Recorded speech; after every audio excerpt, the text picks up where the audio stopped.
ప్రధానమంత్రి నరేంద్ర మోదీ నివాసం వద్ద రాహుల్ గాంధీ నేతృత్వంలో ధర్నా చేయడాన్ని నిరసిస్తూ బీజేపీ గాంధీ భవన్ ముట్టడికి యత్నించింది. బీజేపీ రాష్ట్ర అధ్యక్షుడు రామచంద్రరావు నేతృత్వంలో పార్టీ రాష్ట్ర కార్యాలయం నుంచి గాంధీ భవన్ ముట్టడికి బయలుదేరిన కాషాయ శ్రేణులను పోలీసులు అడ్డుకున్నారు. బీజేపీ రాష్ట్ర కార్యాలయం సమీపంలో బారికేడ్లు వేసి నేతలను నిలువరించారు. ఈ క్రమంలో కాషాయ శ్రేణులకు పోలీసులకు మధ్య తీవ్ర తోపులాట వాగ్వాదం చోటు చేసుకుంది.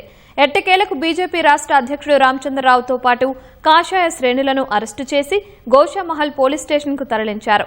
మరోవైపు బీజేపీ యువమోర్చా కార్యకర్తలు గాంధీ భవన్ వద్ద ఉన్న కాంగ్రెస్ ఫ్లెక్సీలను చించివేశారు. లోక్ భవన్ ను ముట్టడించేందుకు నైతిక హక్కు కాంగ్రెస్ కు లేదని బీజేపీ రాష్ట్ర అధ్యక్షుడు రామచంద్రరావు అన్నారు.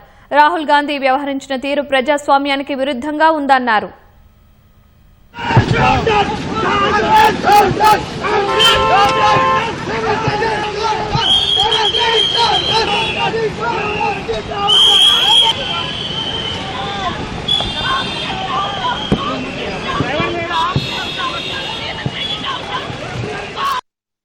బీజేపీ ఏదైతే కార్యక్రమం తీసుకుందో దాంట్లో నినాదాలు భారతదేశ వ్యతిరేకమైన నినాదాలు వచ్చినాయి.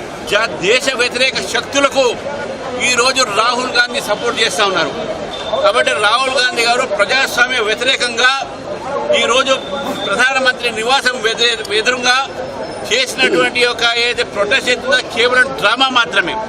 ప్రధానమంత్రి నివాసం వ్యతిరేకంగా చేసి అంటే బంగ్లాదేశ్లో ఏ విధంగా అయితే అక్కడ ఉన్నటువంటి ఒక షేక్ హసీనా ఇంటి ముందు ఆ రోజు ధారణ చేసి ఏదైతే యూత్ పేరు మీద జంజీ పేరు మీద ఆమె ఇంట్లో దూరి అక్కడ ధ్వంసం చేశారు. ఇదే ఒక పని నేపాల్లో చేశారు. దీని వెనక అంతా కూడా విదేశీ శక్తులు ఉన్నాయి. నేపాల్లో జంజీని ఎట్లయితే రెచ్చగొట్టారో, బంగ్లాదేశ్లో రెచ్చగొట్టారు, ఎట్లయితే ఈరోజు భారతదేశంలో కూడా వీళ్ళు రెచ్చగొట్టే ప్రయత్నం చేస్తున్నారు. కానీ నాకు పూర్తి నమ్మకం ఉంది, భారతదేశంలో ఉన్న యువకులు విద్యార్థులు దేశభక్తులు దేశం కోసం ప్రాణాలు ఇస్తారు. కానీ ఇటువంటి ఒక విదేశీ తొత్తులకు వీళ్ళు లొంగరు.